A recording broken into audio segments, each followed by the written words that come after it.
This strategy, when implemented, actually represents a set of structural changes that are made to the relationships or interactions between the components of the environment that are responsible for the patterns of behavior, and therefore those new relationships that are implemented cause the pattern of behavior to be different and produce a different future. So in this segment, what I want to go ahead and do is take the network magic strategy that was developed in the last network magic session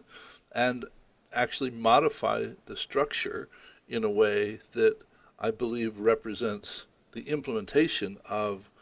those different elements of the strategy. So the first step was to go ahead and create a policy to delay resource rating just long enough for support to catch up, because part of the strategy was to actually give support a new um, responsibility in the environment, so that they're supposed to hire additional resources and train them so they're available for the rest of the organization to hire as the organization grows and needs them. So we delay the resource rating, but just long enough for support to go ahead and hire additional resources and ramp up to be in a position to support the rest of the organization. And then we implement a knowledge base. The support staff implements that, which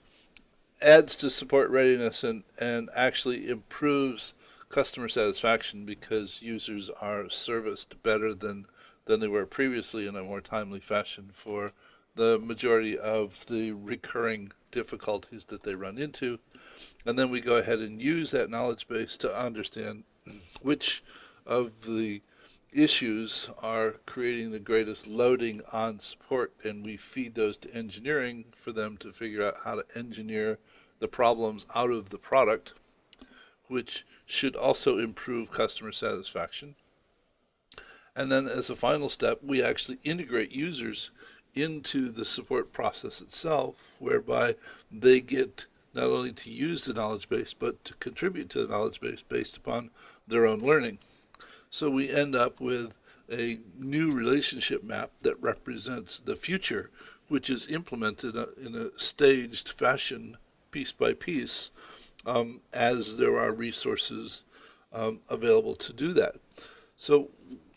while this new relationship map provided a conceptual sequencing of how the elements would be evolved, it's important to realize that there's a limit to what one can infer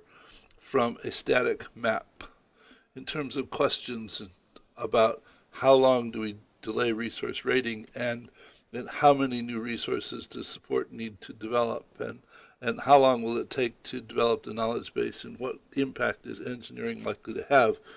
Those are the kinds of questions that one needs to figure out either through a spreadsheet model or a simulation model, because you simply cannot infer those kinds of answers from a static model. I mean, there is much that we can learn from the relationships, though when it comes to certain kinds of questions, the answers are simply beyond the capability of a relationship model. So I hope you have found this informative, and I'll see you in the next video. Bye.